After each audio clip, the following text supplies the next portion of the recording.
the Storm, Zariel, and Lumas. Look at that Lucas, staying behind our lines, not taking any risks like we do. Alidez, a Nailite foot soldier, remarked. How is it possible that he has a wife like Neris? A cowardly weakling like him has no right to someone like her. She should be with someone like me. He never shared these opinions with anyone except his 2 childhood friends. The more Lucas's influence grew with Aronais and the other leaders, the more it fueled his hatred and contempt for him. He harbored his resentment for a long time, only confiding in his 2 friends. His chance to take Neris came, or so he thought. One time when Felix was in the Achaean village, his powerful brother isn't here to defend him. This is our chance, he told his 2 friends. It was time to put their plan into action. Neris had left the twins in Lady Sylph's care while she went on a scouting trip. They waited for her and ambushed her because they knew they couldn't attack her head-on. After a long struggle, they carried her away, bound hand and foot and gagged. Then they took her to a secluded cabin. Go to Lucas and follow the plan. The now accomplice ran to Lucas, who was discussing some ideas with Shinri. The plotter called him aside so as not to arouse the blacksmith's suspicions. Lord Lucas, it's Alidez. He says he has Neris, and that if you want to see her again, you have to come with me. Unarmed, he said, feigning alarm. Very well, said Lucas, trying to allay his concern. They both took off running. Can't you go any faster? Lucas challenged his impromptu guide. I'm running as fast as I can, my Lord Lucas, he said, beginning to doubt that Lucas was the weakling Alidez thought he was. When the conspirator's other friend arrived, he pointed his bow at Lucas. Stop, Lucas, he said threateningly. But seeing that Lucas showed no sign of surrendering, he fired, only to be surprised to see Lucas catch the arrow in midair. Then the one next to Lucas punched him in the jaw. You're in on this too? He said, barely feeling the blow. Lucas, already enraged, returned the punch, and the other man's eyes rolled back as he fell face down. The other man had drawn his sword and frantically tried to wound him with it, but Lucas's almost feline movements caused him to miss time and again, until Lucas caught his wrist and squeezed hard, making him howl in pain, dropping the sword. Lucas took it in his hand, placing the point dangerously close to his attacker's neck, whose eyes widened in shock. Now you're going to tell me where your little friend is keeping Neris, the irate young man said. The individual had never seen that expression on Lucas's face and was truly terrified. Please don't kill me. I'll tell you everything, he begged. Once Lucas had the information he needed, he struck his opponent, careful not to hit him too hard, but still sending him to the land of dreams. Upon arriving, he found Alidez wearing a helmet and breastplate, his sword drawn. You're not as weak as I thought, but I know you're nothing compared to your brother, the now enemy said. If you really think that, you're even more stupid than I thought, Lucas said, trying to contain his anger. Meanwhile, inside the cabin, Neris, still tied to a chair, saw a small knife on one of the small tables in the room. She bent to one side, falling to the floor, and crawled toward the table, knocking it over with her body. She crawled to the knife, turned her back to it, grasped it with one hand, and slowly, laboriously began to cut the bonds that bound her hands. Outside, Lucas and Alidez stood a few feet apart. So what's your ingenious plan? Lucas asked sarcastically. That's easy. Once I'm done with you, Neris will be mine, Alidez replied proudly. I think I was wrong. Not only are you stupid, but you know nothing about Neris. If by some miracle you manage to kill me, you'll only fuel her hatred for you. She'll never be yours. Now then, you have a sword, shield, breastplate, and helmet. I'm unarmed. Come at me if you think you can kill me, Lucas said, smiling to provoke him. Alidez took the bait and began swinging his sword, trying to wound him, but Lucas evaded his attacks by mere centimeters. Then he raised his fist, and his opponent, seeing the attack coming, raised his shield. Alidez then realized the reason for the calluses on Lucas's knuckles. He had practiced with a makiwara, a rope-like mat, to harden them, a common practice in karate. The shield shattered into several pieces that fell to the ground. This surprised his opponent, but only enraged him further. He frantically swung his sword, which Lucas easily dodged. Then he saw a weak point in his defense and struck him in the abdomen. But the impact was so great that it not only shattered his armor, but also sent him flying backward against the cabin wall. He landed on the ground with several broken bones. But that pain was nothing compared to the terror he felt when he saw Lucas slowly walking toward him. Now you're going to pay for what you did, said the young man, feeling a burning sensation in his chest that he rarely felt. Then the cabin door opened, and Neres emerged, feeling fear at the sight of Lucas as she had never seen him before. She knew he had reacted this way because of her. "Wait, Luke, don't do it," she cried, snapping him out of his rage. He saw her, and they ran to each other and embraced and kissed. "Never scare me like that again," the young woman pleaded with her beloved husband. "I agree," Lucas said. Then Aronise arrived, one of Alidez's friends, waking from his unconsciousness and fearing the worst, ran to find him. A while later, in the courthouse, Aronise weighed all the facts, listened to the trio's confessions, and sentenced them to hard labor. 2 years for Alidez and 1 year for his accomplices. Several months later, Alidez, now recovered from his wounds thanks to Talos' healing technique, was serving his sentence alongside his 2 friends, cutting stones to make blocks. They had shackles on their feet that prevented them from running away, and they were constantly under guard. Then Lazar arrived with 2 guards. "I want to speak with the prisoner for a while." The guards understood and withdrew. "And why does the glorious captain of the Felic Guard want to see a miserable prisoner like me?" Alidez asked sarcastically. "I want you to know something about Lord Lucas," Lazar said. "What is there to know? With all that power, he could easily end any battle. But he doesn't," Alidez retorted. "He's not like his brother, Lord Felix, who enjoys a good fight. He's gentle and kind," Lazar replied. "He didn't seem very gentle or kind when he was about to rip my head off," the prisoner retorted. "True, but you threatened the person he loves most in the world. You even sent word through your friend that you were prepared to kill her," Lazar explained. "I'll tell you the reason you never saw him practicing with others or in combat. It's my fault," the captain continued. "Your fault? How so?" Alidez inquired. "When he and his brother arrived at our village, our army, if you could call it that, was pathetic. In our first practice session, we were using wooden swords, and when I attacked, he easily dodged my sword. But when he counterattacked, he accidentally broke one of my ribs. That's when he realized his power and the damage he could do, and he became afraid of hurting others. I told him not to worry so much, but he wouldn't listen. Besides, when we go into battle, we do so following his plans, and in his plans, he always tries to minimize casualties, both ours and the enemy's. Thanks to him, human and non-human populations have willingly joined our nation," Lazar explained.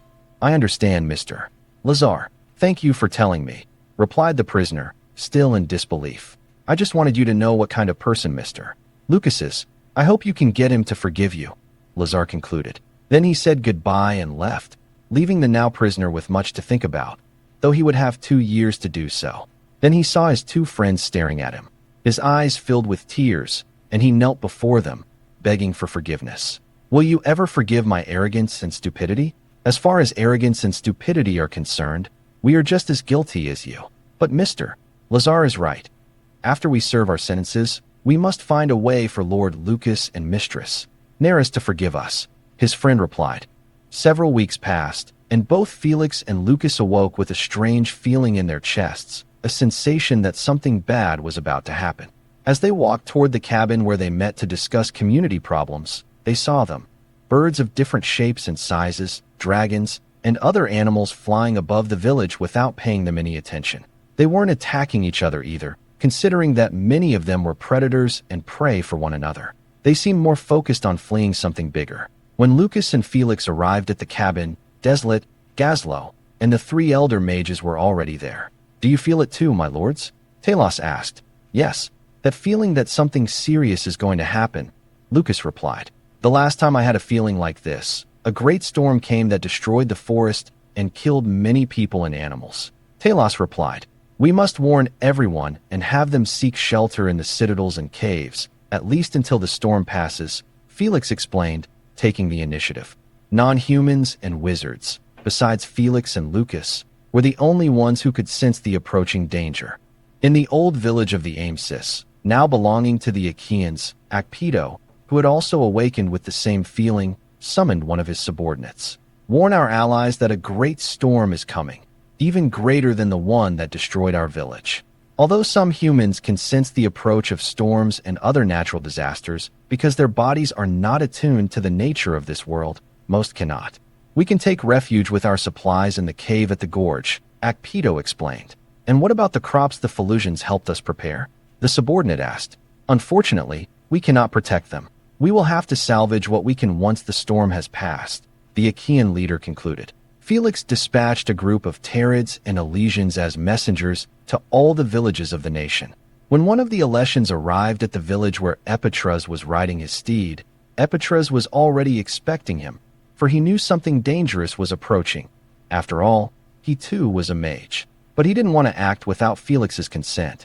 Epitras summoned the villagers and explained the danger, then organized them to use the rebuilt citadels and caves as shelters. The storm was expected that night, so there was no time to lose.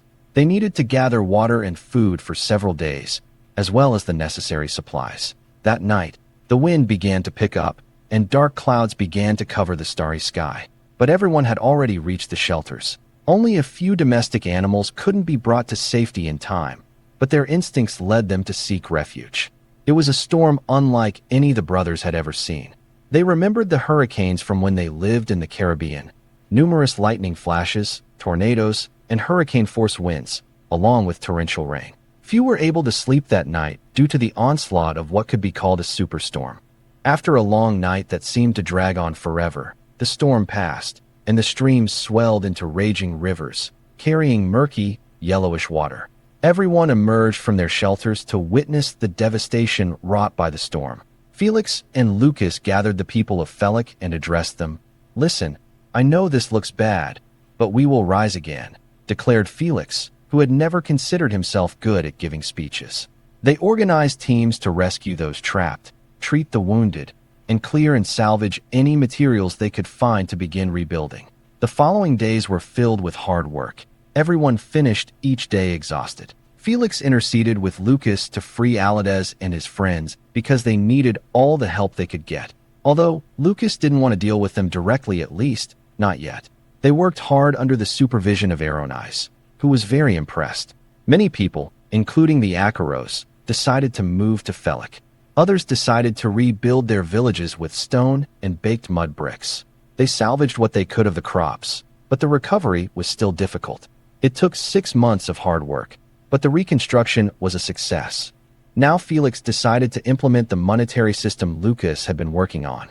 Gold, silver, bronze, and copper coins, all minted by Zinra, Shinri's eldest son, would form the basis of the new economy. Wages were set for different jobs, and prices were established for different products. This made trade between the various towns and villages much easier. A marketplace was established in Felix where people came to sell their vegetables, meat, fish, furs, handicrafts, and anything else they could find. Seeing the success of the Felix marketplace, similar ones were established in other towns and villages. Teachers were also sent to the different villages to teach arithmetic, reading, and writing to both children and adults. Although the adults struggled to grasp this new knowledge, the children absorbed it like sponges. Makeshift schools could be seen in every town and village where children and adults learned. Chapels were also built in honor of Zariel and the other spirits. But something curious happened. Each race had its own version of how Zariel appeared in their own image. Lucas and Felix reasoned that if all the races saw their god differently, this shouldn't be a cause for controversy. All versions were represented in the chapel, and each race venerated its own interpretation. Meanwhile, explorers had found a large, deep lake where they saw enormous creatures swimming and hunting others, something they had never witnessed before. They decided not to get too close, lest they become prey, and resolved to return and report what they had seen. Other explorers reached the coast of their continent. There they saw even larger and more awe-inspiring creatures. So they, too, decided to return and report their findings. The forest was rapidly recovering from the storm, and the creatures that had fled began to return, posing a danger to travelers and merchants. Now, everyone had an escort, and they too were armed. Epitras, Talos, Alios, and Eldarus were engrossed in unraveling the mysteries of the technologies the Empire had developed. Whenever one of the explorers found any imperial ruins, an expedition led by Alios or Epitras was formed to retrieve any written records. The other mission of the explorers, both human and non-human, was to establish diplomatic ties with any settlements they encountered or to ascertain their hostility. Of course, as first contacts, Humans only established relations with other humans, and non-humans did the same. For better or for worse, Felik's prestige and fame began to spread. Peoples who had previously kept their neighbors at bay began to see the benefits of exchanging ideas, goods, and services. Some people sent explorers to Felik to see the burgeoning city for themselves, and they were impressed. Some villages weighed the benefits of joining the new nation. Other villages clung to their backward ideas, convinced that isolation was the best policy. 5 more years passed, and the log cabin Aaroni's used as an administrative building had been transformed into a large stone and concrete structure. The mages' research had borne fruit, and they were able to create a version of concrete years before. The technique was similar to that used for centuries by the ancient Romans. Having learned from the empire's writings, they also began producing paper from tree fibers and ink in greater quantities from the sap of certain trees. The construction of stone roads had also begun where possible. In the search for raw materials, plantations were established to ensure a supply of clothing, paper, ink, and so on.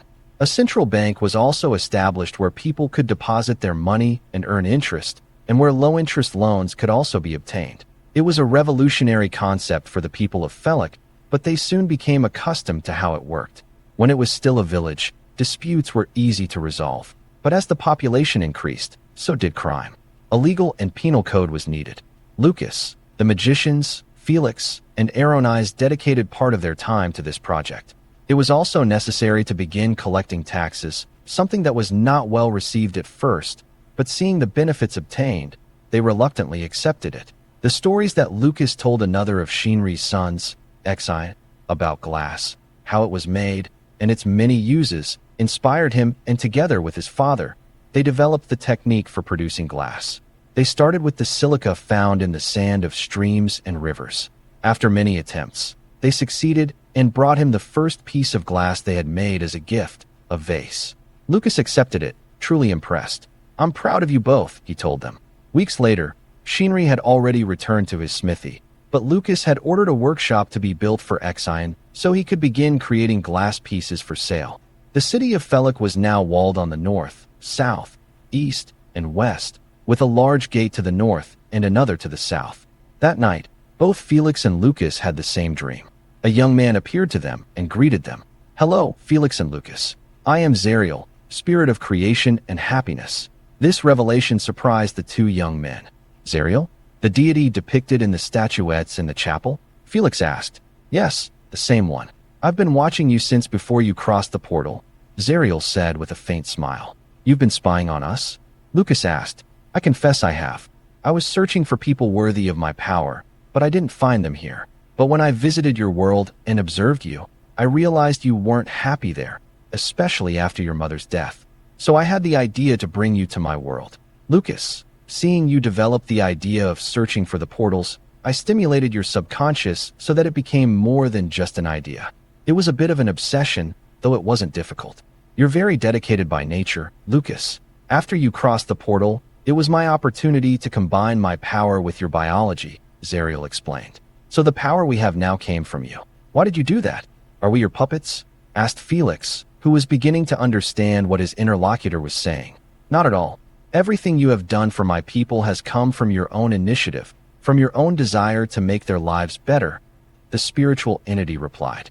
You are the kind of people who, by making others happy, also experience happiness yourselves. For you, they are your people too. In recent years, I have seen you much happier than when you lived in your world, the spiritual entity replied. So, you kidnapped us from our world so we could help your people?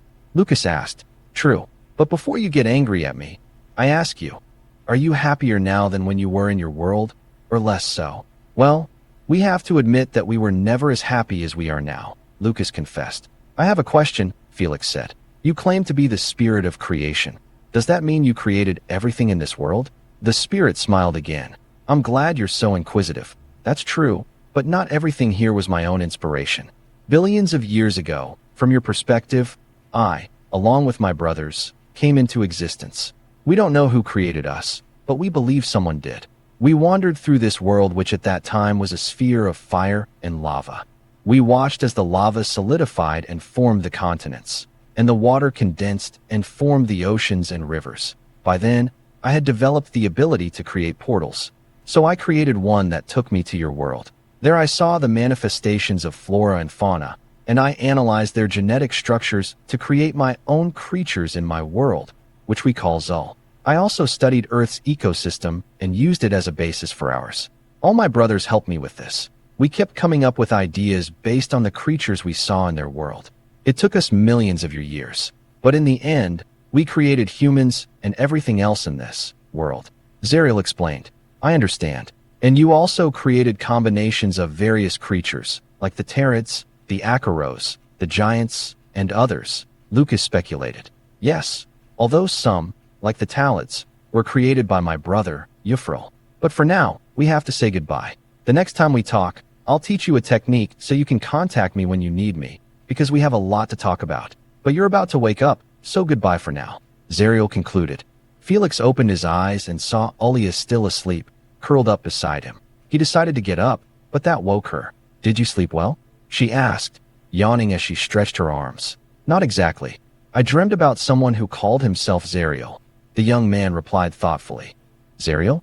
And what did he tell you? She asked, surprised. Among other things, that he was the one who brought us to this world he called Zul.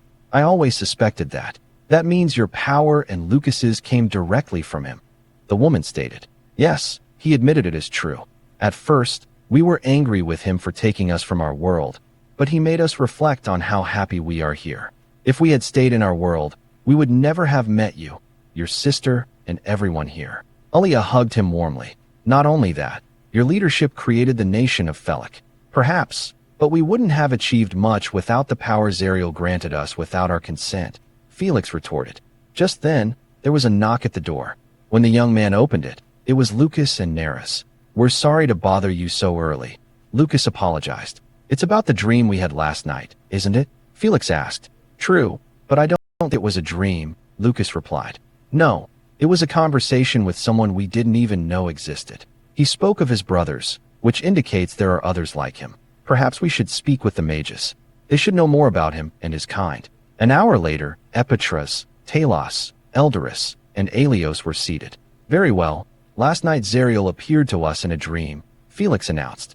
Really? Talos asked, though he didn't seem very surprised. Yes, he told us that he was the one who granted us the power we possess, Lucas answered. That confirms what I suspected. He's been watching you since before you arrived here. I'm certain it was his voice I heard showing me you as you emerged from the portal. Talos recalled. I think he has big plans for you too, the wizard finished. He said he would contact us again to teach us how to communicate with him when we need his advice. Changing the subject, I'd like to request authorization for an expedition to the ruins of the ancient capital of the Rakashi Empire, Lumas, Epitras suggested. Why is that?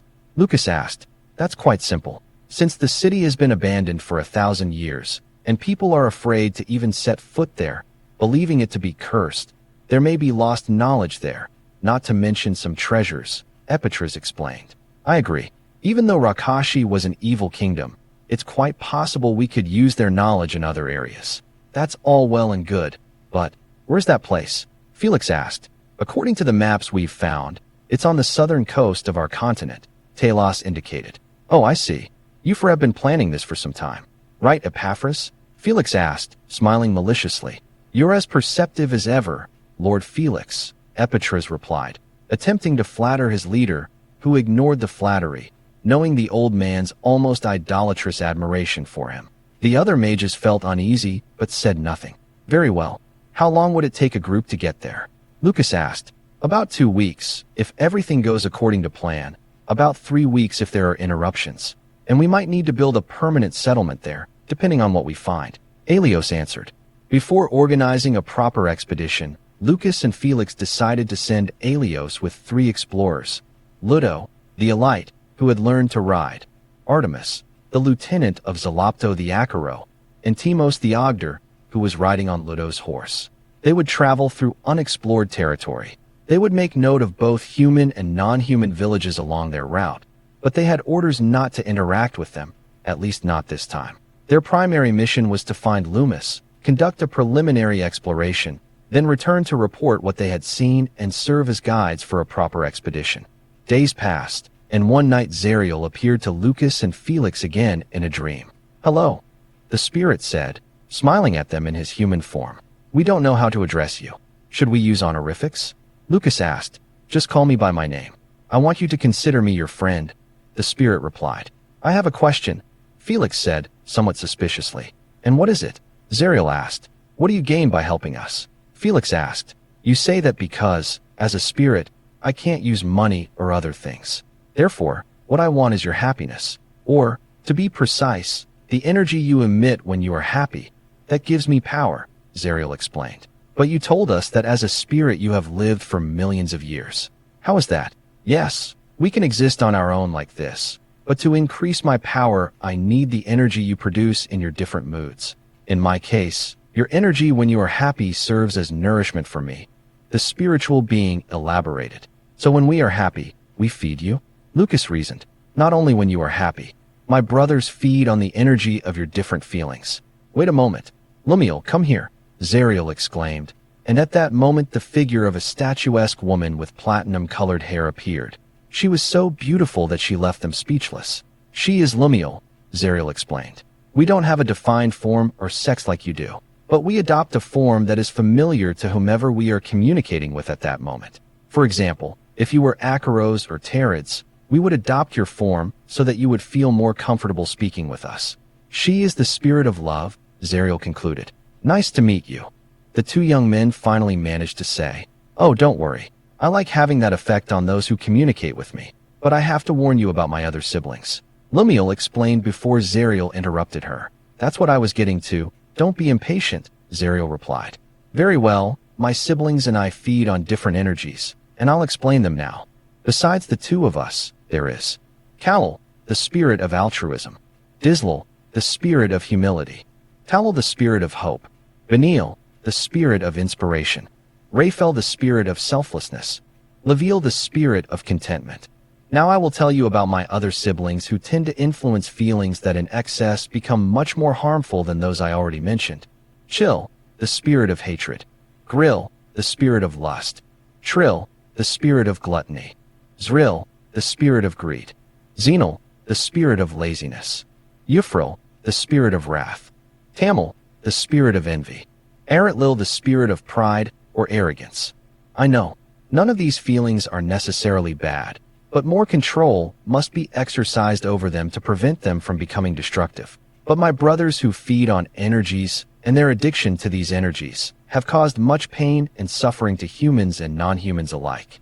In their insatiable thirst for these energies, they have destabilized this world. We have tried to reason with them about this, but they do not listen. Their hunger to these energies knows no bounds. We cannot fight against them yet, nor can they against us, so we try to guide our creatures to minimize their effect. Don't worry about all the information you have received. The mages have everything I told you in writing." Zariel lowered his head, ashamed. "I just wanted you to hear it from me first, before anyone else. And also, I wanted you to accept my apologies in advance. We are not all-powerful, but beings with virtues and flaws, yet with millions of years of experience. I have more to tell you, but for now, this is enough. Oh, by the way, make sure you bring all the equipment you brought from your world with you on the expedition you're planning to Lumas. I think you'll need it. Now I have to train you so you can contact me when you need me." The explorers returned from their mission several weeks later and, of course, had several days of rest while preparations were made for the real expedition.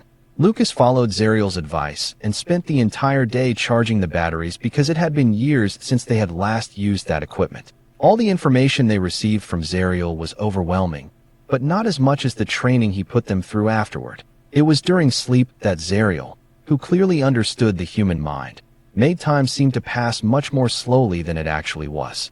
Weeks passed, and the day of the expedition arrived. Felix decided to accompany them, leaving Aronise and Gazlo in charge of the city. Lucas, who longed for the knowledge they might find in Lumas, was excited. The expedition consisted of Felix, Lucas, Ludo, Alios, Timos, and Artemis as guides, Alidez with his friends, and finally, some Acaros who had been trained to ride. They also had carts to carry any supplies they might need. And so they began the long journey, avoiding any villages they encountered along the way. Even so, they had to fight beasts they came across. Some of these beasts actually provided fresh meat for the expedition members, though that wasn't part of the plan. After eating, both Felix and Lucas felt that Zariel wanted to communicate with them. They told their friends to please protect their bodies while they made contact with the spiritual entity. They both sat down on large cloth towels and closed their eyes. After a while, they both fell into deep meditation. The two young men looked at their interlocutor. "Hello again," he said. "Greetings. Did you want to talk to us?" Lucas asked. "Yes. Now that you're near Lumas, I want to warn you that there's a particular area you must avoid at all costs. The western area where there's a blue tower," Zariel explained. "Why is that?" "Because in that area there are still remnants of the virus that killed the entire population," Zariel replied. "Virus? Like a lethal virus?" Lucas asked. "Exactly.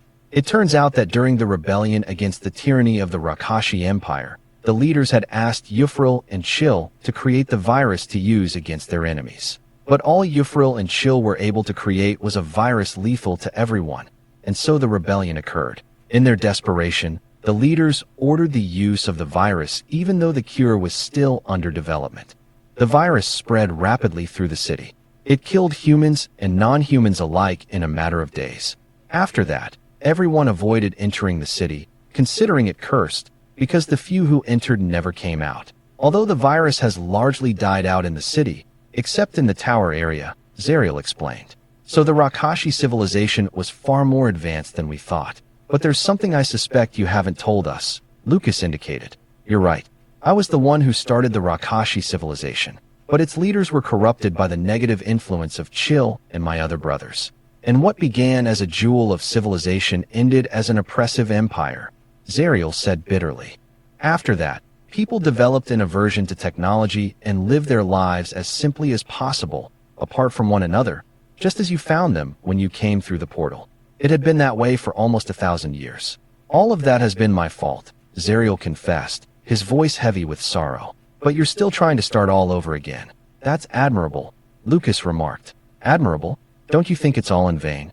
Zariel asked, surprised. No. In our world, there have been many civilizations and many empires. Sooner or later, they all fall. But there will always be those who want to start over, trying to do better. Our nation may be something great in the future, or it may end up like Rakashi. Either way, it will end. But in the meantime, we will do our best to benefit our citizens, Lucas said with a touch of pride. Careful, you're feeding my brother Eritlo. Though, I must acknowledge your enthusiasm. Very well. I just wanted to warn you of the danger. Although my power may protect you for some time, it will not protect the friends you brought with you. The spirit warned. When the young people awoke from their trance, they saw Alios looking at them. Welcome, my lords, he said, smiling. I think you spend too much time with Epitras. You're starting to talk like him, Felix criticized. Lucas gathered the group to tell them what Zariel had informed them. Remember when you heard about the curse on Lumas? Well, it turns out the curse only applies to the area surrounding a blue tower in the west of the city. We can explore the rest of it safely. Felix used the legend of the curse to avoid confusing them with explanations about viruses. We must make sure not to get too close, the young leader explained.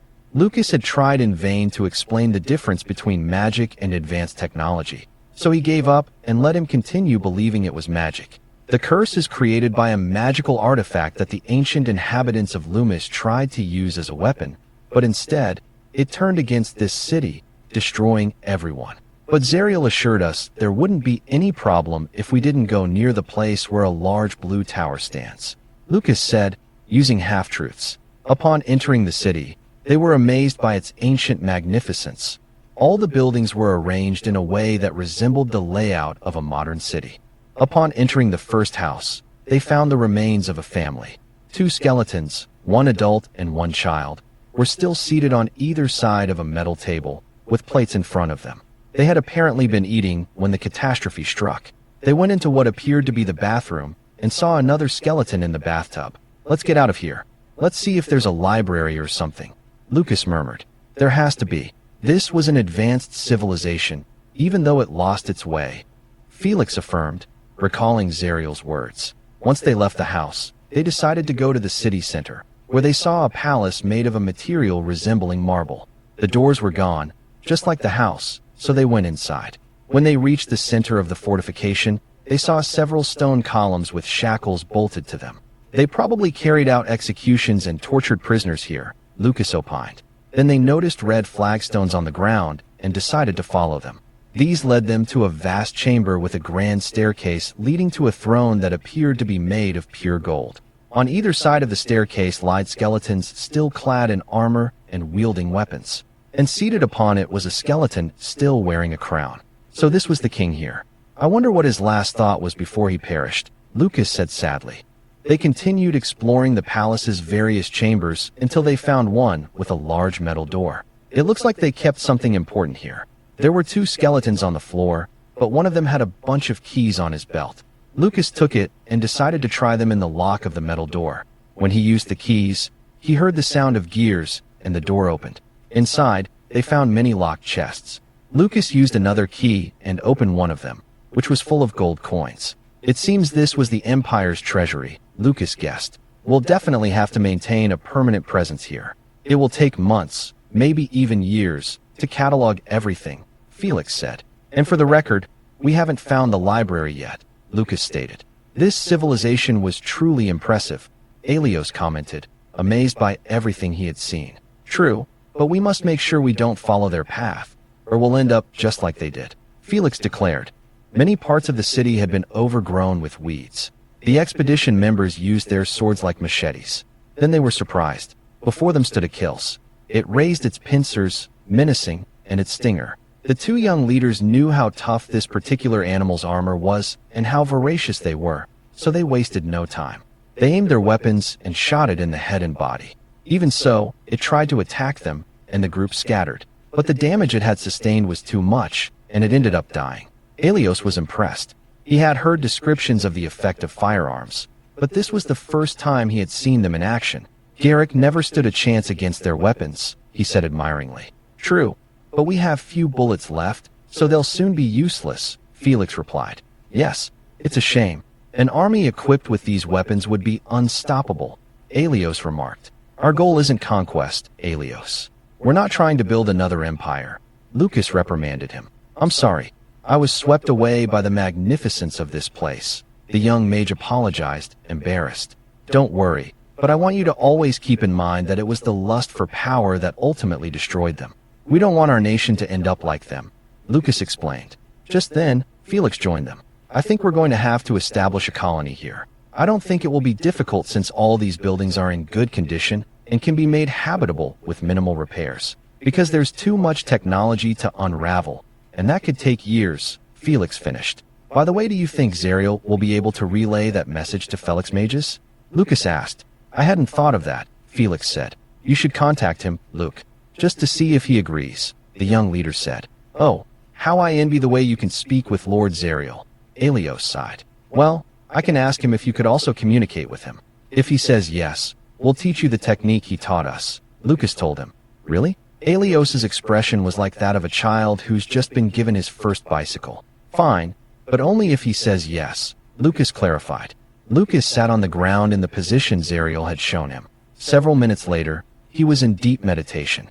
Hello, Lucas, Zariel greeted him with a smile. I see the expedition is already bearing fruit, the entity commented. Too much so. We're going to need to establish a colony to safeguard all the knowledge here, the young man explained. And you want me to pass that message on to your friends in Felix, right? Zariel told him. I see you've been around us all this time, Lucas said. And what did you expect? You were the most interesting thing to have happened here in a long time. Oh, and about your young friend Alidez's request, you can train him whenever you like. He's very intelligent and kind, though a bit impetuous. Very well, I'll contact Epitras, Talos, and Eldoris so they can start preparing everything. I'm impressed. No one has ever used me to coordinate activities like this before, the spirit remarked.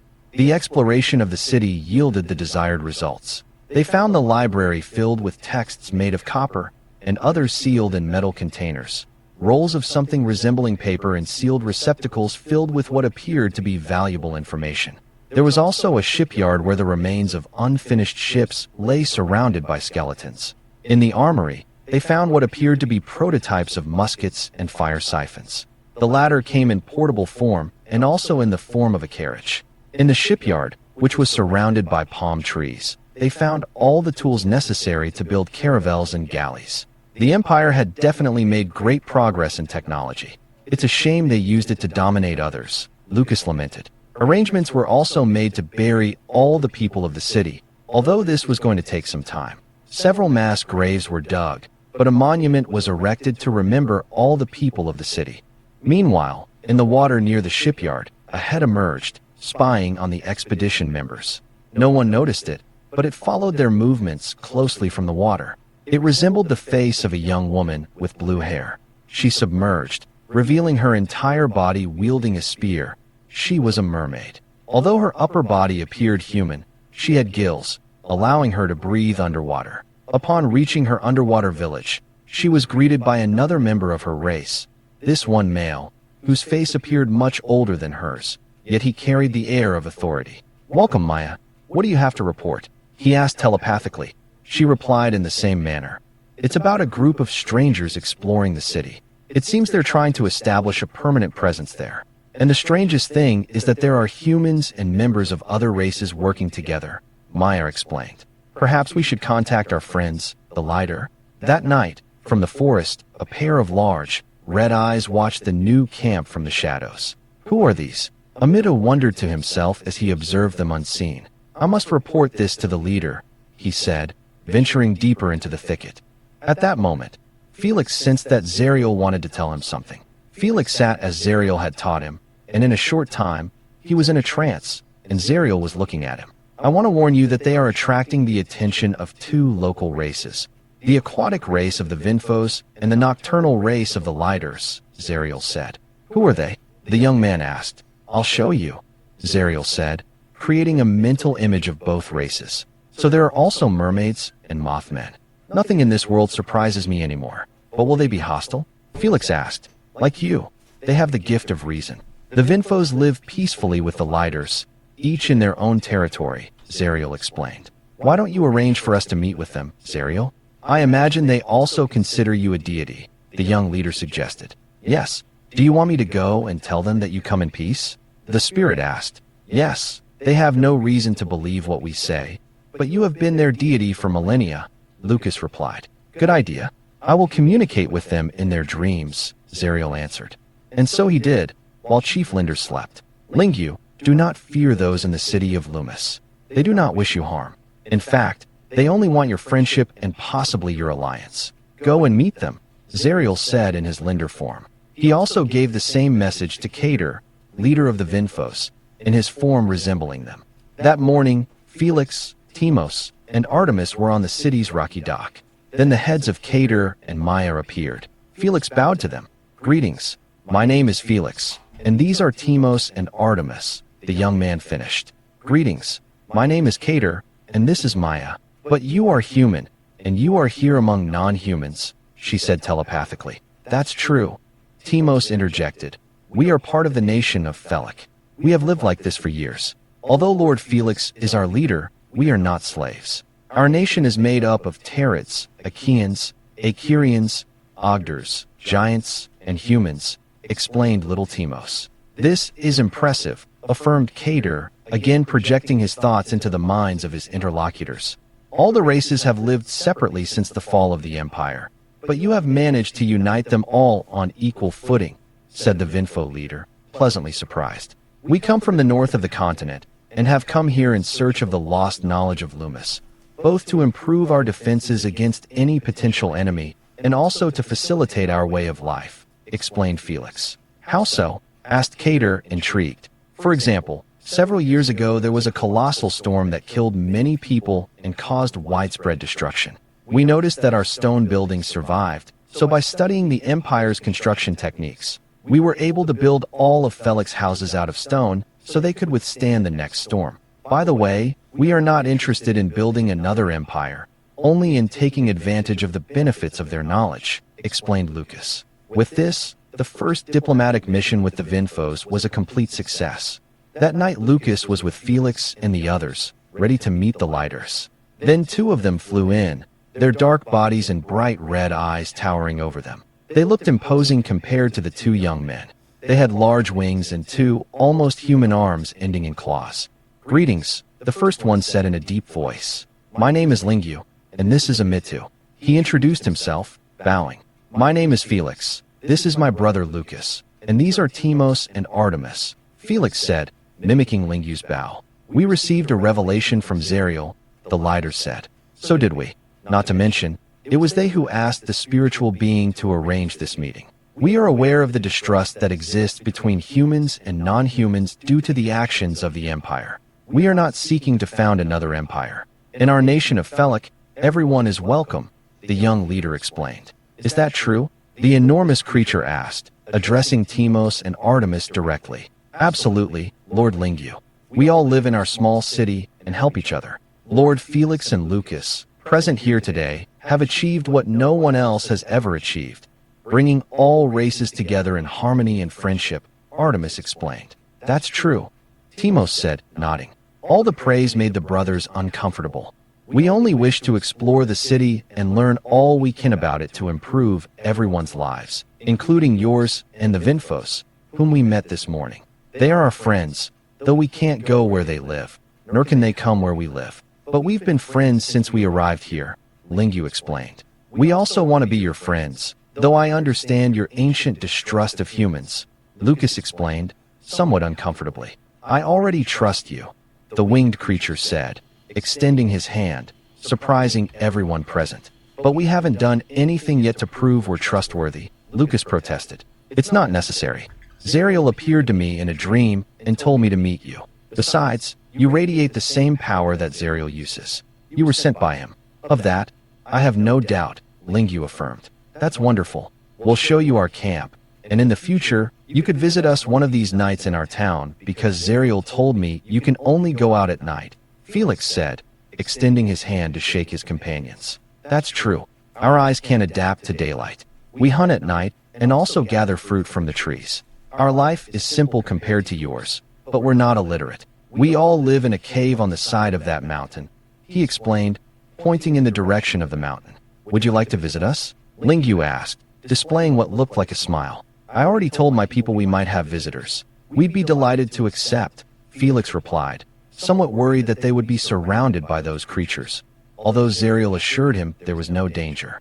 When they entered the cave, they saw it was much larger than they had imagined. The ceiling was very high, and they saw about 30 lighters, both large and small. In fact, some of the smaller ones moved away in fear, while others waved in a friendly gesture. All the furniture was made of stone, with some pieces of wood, and others that he recognized as having come from Lumas. I want to explain something to you.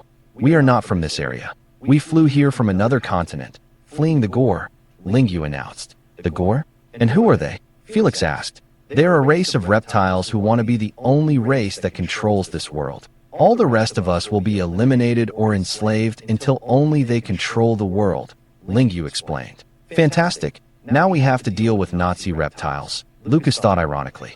You mean they're a danger to everyone? Felix asked. It's true. There used to be many more of us than there are now. They wanted to wipe us off the face of the earth. They took advantage of our sleep and tried to annihilate us. We're usually stronger than them, but with those cowardly tactics, they killed many of our people. In the end, Zariel appeared to me in a dream and advised me to gather everyone I could find and fly in this direction. We rested on the islands we found at night, but we had to keep going to put as much water as possible between us and them. I know they'll reach us here someday. When that happens, we'll most likely have to leave. Even though we're strong and fast, they're numerous and relentless. If you come here, you'll have friends and allies in us, Felix declared. Thanks to Zariel, he exclaimed. Lingyu. Both Felix and Lucas made a mental note to have a serious conversation with Zariel. The guy owes us an explanation, Felix said through gritted teeth. Back at the camp on Lumas, the two young men sat down to make mental contact with Zariel. Very well, I'm guilty of withholding information from you, Zariel confessed. So your whole interest in us coming into contact with Lumas technology was to prepare us for the arrival of a new enemy who seems to be more powerful? Lucas said, somewhat irritated. That's true, but I want you to know that there are many more dangers in this, our world. I want to prepare you to face one crisis at a time. I can't give you more information than you can absorb at any given moment. I'm not doing this to harm you, Zariel explained. Yes, I understand. Our human brains can't handle the information your divinity has for us, Felix said. No need to be sarcastic, Felix, I understand how you feel, the spirit said. Very well. We want to know everything about these gores, or whatever they're called, the young man practically demanded. Very well. The Gore are a creation of my brother Chill on the continent called Tentrila. Our continent is called Aretna. He is very proud of them because they have created a fairly advanced civilization under his guidance. But they have done so by dominating and plundering other races, as well as exterminating them. They are organized hierarchically. Vados is the ruling class, and the Anti is their supreme leader and his generals. Hadar, the middle class of the Gore, commanders, sergeants, and so on, and political officers. Bunda, the class of foot soldiers and workers.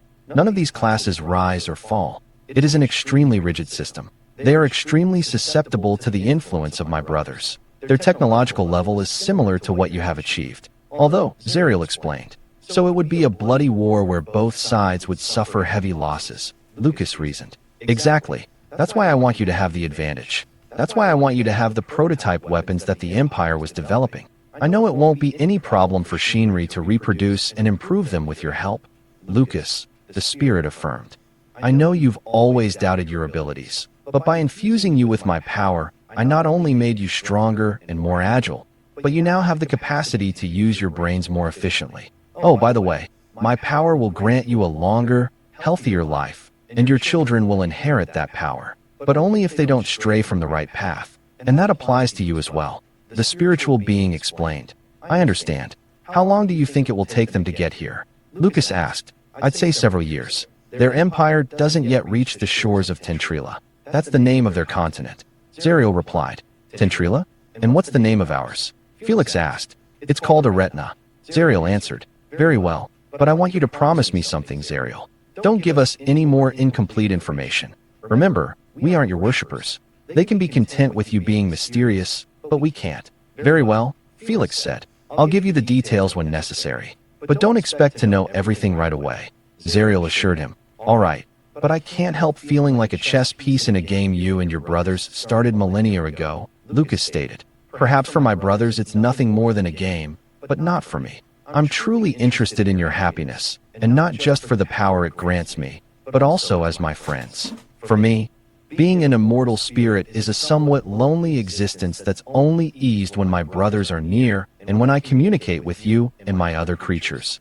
Zariel finished. Very well. Are there any other races here that you haven't told us about? Lucas asked. Yes, the Teleras, but I think you would know them as elves. They are a creation of my sister Lumiel. My brothers have enjoyed playing with portals for centuries. That's why many races from here have ended up in your world, the spirit explained. Are they aggressive? Felix asked. Just like you, only if you provoke them. They don't eat meat, but I've heard their cooking is exquisite. It seems that by combining different vegetables and spices, they not only obtain their daily sustenance, but also make it taste delicious. Zariel finished her explanation. Could you do us a favor? Lucas asked. I know what you want. For me to tell my sister to intercede for you with them, right? The spirit asked. Yes, that would make things easier, because I suspect they don't trust humans either. Did you hear that, Lumiel? Zariel asked, and Lumiel, in her statuesque female form, appeared before them. I agree. I'll contact one of their elders immediately, but you may still have to fight some who act as sentinels. They feel the need to protect not only their village, but also the forest against creatures like Kilzes, Slarinas, and humans, Lumiel explained. Many of the buildings were still usable, though much vegetation had to be cleared, and thus the Lumas colony was established. Giants, Akaros, Achaeans, and Therids, along with some humans, volunteered as colonists. Many humans found the land near the city very fertile and ideal for raising livestock. Of course, they made sure not to encroach on the territory of the Lighters, especially their hunting grounds. They maintained cordial relations with the Lighters. They erected a wall that blocked access to the western part of the city to prevent children of all races from entering and losing their lives. Among the colonists was Beres' younger brother, Zinjace. A carpenter like his brother, he was interested in learning the techniques for building ships that could one day be used to establish colonies on islands and even other continents. Also with them was Telmanus, an Akaro who had been Shinri's apprentice for several years. He decided to go to Lumas as a colonist and to study the Empire's metalworking methods. Shinri, though saddened by the loss of such a talented apprentice, knew his skills would be of greater use in the new colony. It was Telmanus who discovered the technique for making hinges for doors and also how to manufacture screws. This allowed for the use of metal doors instead of wooden houses, although they would be too heavy for city gates. The colonists renovated many of the houses, but houses had to be built specifically for the giants and therids due to their different anatomy. Eldarus also decided to settle in the new colony. Meanwhile, in the city of Felic, Castor, Pollux, and young Felix were up to their usual mischief. The twin sons of Lucas and Felix's eldest son were around 10 years old and gave Mrs. Sylph trouble when it was her turn to look after them. They had inherited the power Zariel had bestowed upon Lucas and Felix, though they hadn't fully developed it, which made them somewhat hyperactive. They had become the de facto leaders of a gang of 6 youngsters: Tandur, son of Desolate; Lepito, son of Akpedo; Alcazar, son of Lazar; Laszlo, son of Gazlo; and Coludo, son of Ludo. All of them carried weapons to defend themselves against attacks from the creatures of the forest. Although their parents had trained them since they were 5, they still had discipline issues. They had all grown up together and were true friends. While the other children hadn't inherited the abilities of Felix and Lucas's sons, they did possess the abilities of their own kind. Alcazar and Coludo were human, but their parents had spared no expense on their training. They received instruction at the city school, where they learned reading, writing, and arithmetic, and 2 hours of combat training, sometimes provided by Lazar, other times by Felix, Lucas, Neras, or Alia. This was when they were available. On a day off from school, they decided to go and gather the fruit of a tree that looked delicious, but this time was different. Near the tree was a larkon, a reptile similar to a Komodo dragon but much larger and more aggressive. It sniffed the air with its tongue, detecting the scent of the young boys. They, who were hiding, realized they had been discovered and ran in different directions to confuse it. For such a large animal, it moved with impressive speed. It was about to catch Alcazar, so Felix Jr. got there first and grabbed him by the waist, causing the creature to chase after them. The other boys attacked the beast with their weapons, but it moved with dizzying speed. Finally, the boys began attacking it from the same direction, but in their frenzy, they didn't realize they were facing away from a small ravine, and below that was a river. They continued to retreat, dodging the beast's attacks, but by the time they realized what was happening, it was too late. They were already near the ravine. "Jump into the water," shouted Felix, the gang's impromptu leader. They all did, but when they hit the water they realized the current was much stronger than they had thought, and it swept them downstream. Luckily, their armor was made of leather, which helped them float, though they could do nothing against the strong current. After about half an hour to 45 minutes, they finally reached the riverbank and collapsed, exhausted. Once they had rested, they all stood up, and then they saw them, 2 tall, muscular beings. Castor remembered his father's descriptions of mythological creatures, which, of course, weren't so mythical in this world. They resembled the Minotaur, and both carried large, double-bladed axes. What are humans, Achaeans, and a little giant doing in the territory of the Achaeans? One of them asked in a raspy voice. Castor and Pollux had been instructed by Lucas to show profound respect when encountering new races. "My lord," Castor began, "we weren't trying to invade your territory. We were fleeing from a larkon. We fell into the river and were carried here by the current." The youngster explained, "Our leader will decide what will be done with you. Walk ahead of us in that direction." The boys were frightened. The Achaean were imposing. Upon arriving at the village, they saw several huts made of baked mud bricks, but they appeared to be held together with tar. There were several Achaeans, both men and women, engrossed in different tasks. They all turned to look at them for a while, and then returned to their work. But among them was one who appeared to be about their age. He followed them to one of the huts. When they entered, one of them signaled to the other. The other left without a word, and the remaining one stayed to watch them. Then the young Achaean entered the hut, as curiosity overcame caution. "Young Exat, you shouldn't be here with the prisoners. What did they do?" the young man inquired. "They invaded our territory. Your father will decide what to do with them." "What are their names?" the guard asked, pointing to Lepitus. "My name is Lepito, son of Akpedo. This is Felix, who bears his father's name. These are Castor and Pollux, sons of Lucas. This is Laszlo, son of Gazlo. And these are Coludo, son of Ludo, and Alcazar, son of Lazar. We all grew up together. the young Achaean explained. You grew up together? How is that possible? Exat asked incredulously. The guard who had overheard the entire exchange couldn't believe it either. But there they all were, talking amongst themselves as if they'd known each other forever. Then, through the door, entered a figure far more impressive than any they had seen before. Welcome, my lord Extales, the guard said, bowing. Father, you won't believe this, Exat said, somewhat excited. What are you doing here, my son? He asked, seeing him there. He loved his only son dearly, though he was quite strict with discipline, as he hoped his son would one day succeed him. Very well, he said, pointing to Lepeto. The Achaean will explain what's going on here. Lepeto bowed. We are all citizens of the city of Felik. All races are welcome there, Lepeto explained. But humans and non-humans have never lived together since the fall of the empire, retorted the village leader. We were all born there, and none of us are slaves. We are all friends, Lepeto replied. But that has never been done, responded the Akan leader. My apologies, Lord Extales. But my father says that united we are strong, but divided we are weak. The young Felix interjected. Who is your father, young human? Extales asked. My father is the leader of our city. His name is Felix, Felix Jr. replied. Rest here. Tomorrow I will decide what to do with you. With that, he left the hut, accompanied by his son. He summoned his advisor, but still he couldn't make a decision. It all seemed too difficult to believe.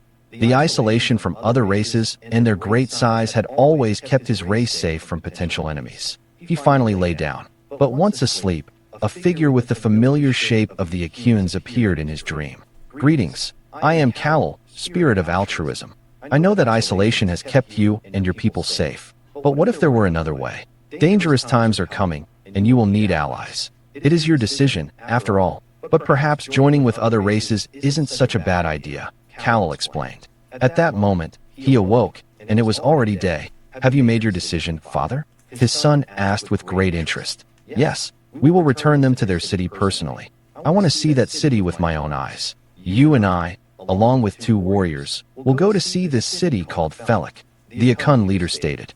The journey took them a day's travel, continuing upriver, northeast. You say your father isn't in the city? Extales asked. Yes, he's with my uncle and others exploring Lumas, replied young Felix. Lumas? But that city has been cursed for centuries, the Akan responded.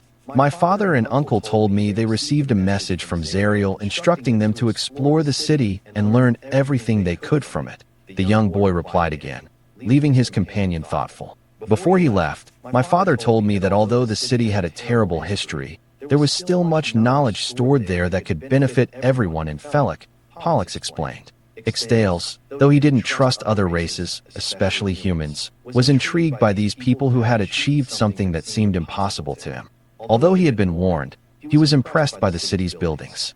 He was also impressed by the marketplace where many races traded goods for coins. And along the streets, people of all races walked and greeted him. Then Lazar appeared with 2 guards, which alerted Extales' men. There's no need to be on guard. This is my father, Alcazar interrupted.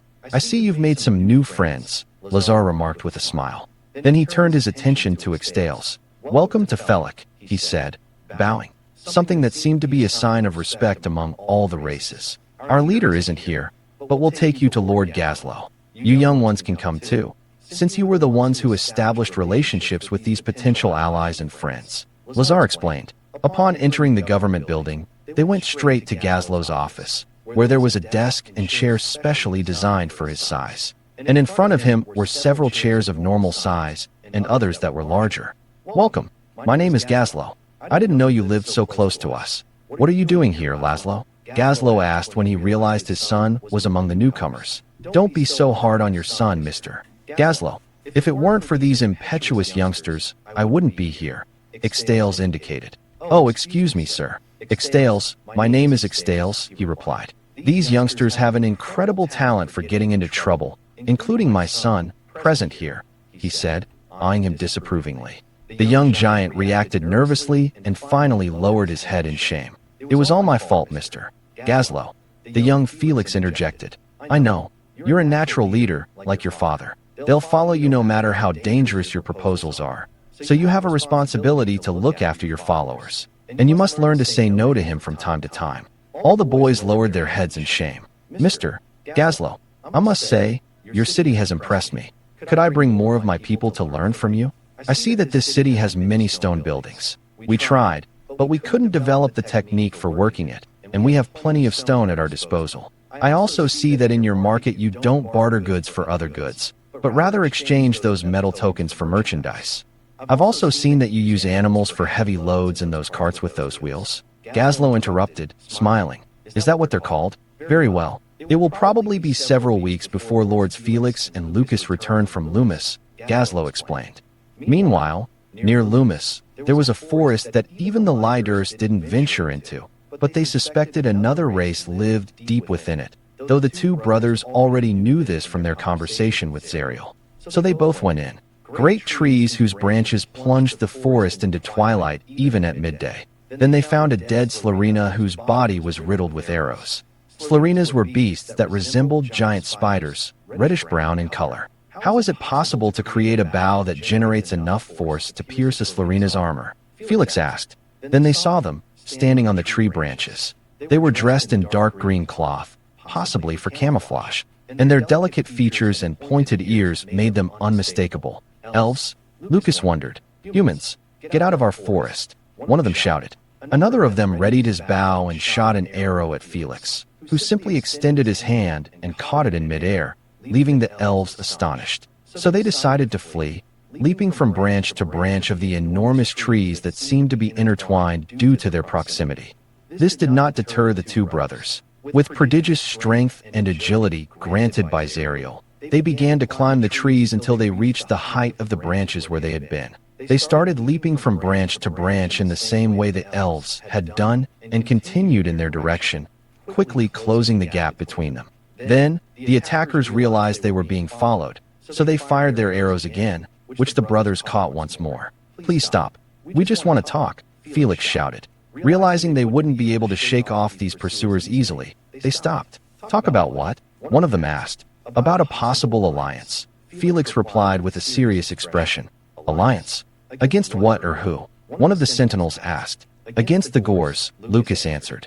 But we've never heard of these Gors, replied their interlocutor from the elven village. I want to tell you that the Gors are followers of Chill. The two Teleras paled. We must consult with the village elders, they finally said. We understand that you don't trust us because we are human, but we are followers of Zariel. If you wish, go and consult the elders, and we will come back here tomorrow and await their response. We know the atrocities the Empire committed against all non-humans, and we assure you that we are not like them. In our city of Felix, all races are welcome. Very well, we will leave now and return tomorrow. The two young sentinels didn't know what to think, but they decided to inform their leaders. They returned to their village. There, they entered a hut and bowed before three elders who, although called elders, didn't appear to be more than 30 years old. The young guards told them everything that had happened with the two brothers and what they had discussed. The next day, the two brothers waited at the designated place, and the two young men from the previous day appeared. Welcome, lords of Felix. Our elders will grant you an audience. Please follow us. Then they jumped into the branches, and the brothers followed them. Later, they arrived at the village. Many huts were on the ground, but others had been built in the trees. The young men led them to one of the huts on the ground where the elders, as they called them, were. They had a more dignified appearance than the others, even though they had fine features and long blonde hair, and they looked very young. Welcome, Sirs Felix and Lucas. The Honorable Lumiel told us you would come. My name is Estari, and my companions here are Ozari and Telendi. The first elder began his introduction. It is an honor to meet you, Felix said, bowing before them. We had our doubts when our sentinels, Corvix and Torix, told us how you not only caught their arrows with your bare hands, but also reached them as they fled, moving through the trees like us. That is something mere humans cannot do. But here you are, Ozri said. That is true, but we are followers of Zariel, and it was he who bestowed this power upon us. Lucas explained. Impressive. I didn't think humans existed who could use Zariel's power, Estari said. Well, it's not just us. In our city, there are several mages who can use that power, but in a more limited way than we can, Lucas explained. Oh, I see. But in her message to us, Lumiel said that dangerous times were approaching and that we would need allies. That was before she mentioned you as potential allies. What do you think she meant, gentlemen? Estari asked, seemingly taking the lead among them. Well, to the east of here, we found the nocturnal race of the Liders. They told us they came from another continent, fleeing the genocide perpetrated by the Gors, Lucas explained. Gors? We've never heard of them. Talindi explained. Yes, Lucas explained. Apparently, they're being incited by Chill to eliminate all other races so they alone can dominate this world, Felix explained. This is serious. We hate war, but we'll defend ourselves if necessary, Osri stated. So will we, but we can't allow the Gors to exterminate us because of their ambition for conquest. We established a colony in Lumas to learn everything we can about their knowledge, so it can help us fight the Gors. We have Zariel's approval to do so. Lumas? But that area has been cursed for centuries, Estari replied. Only the western area. We're building a wall around it so no one gets near that area, not even by accident. The rest of the city seems habitable, Lucas explained. And tell me, what is the city of Felak like? Estari asked, intrigued. Well, modesty aside, it's a wonderful place where all the races live in harmony. There live Akaros, Ogders, Achaeans, giants, Terids, and of course, humans, Lucas explained with a touch of pride. I want to visit that city. Send for Corvix and Torix, Estari said excitedly. But this is very sudden, Lord Estari. The other elders protested weakly, though they knew that once Estari made up his mind, there was little they could do to dissuade him. So you want to accompany us to our city, Lord Estari? Asked Felix, who, like Lucas, had witnessed the exchange. Yes, you have accomplished what everyone else thought impossible. I want to see it with my own eyes, said the Telera elder. 2 hours later, Felix, Lucas, Corvix, Torix, and Estari were leaping from branch to branch until they emerged from the Telera forest. They set off for Lumas and arrived an hour later, where Alios, along with Timos and Artemis, greeted them. Welcome. I see you've brought company. I've heard of the Telera, but I've never seen one. Welcome, my lord, Alios said, bowing to Estari. Timos and Artemis did the same. This is Estari, elder of the Telera, Felix indicated. So this is the infamous city of Lumas, the Telera elder remarked. This will be a Felic colony, and we could have changed the city's name, but it's better that people remember it as it was and compare it to what it will be in the future, Lucas asserted. Continue on episode 4.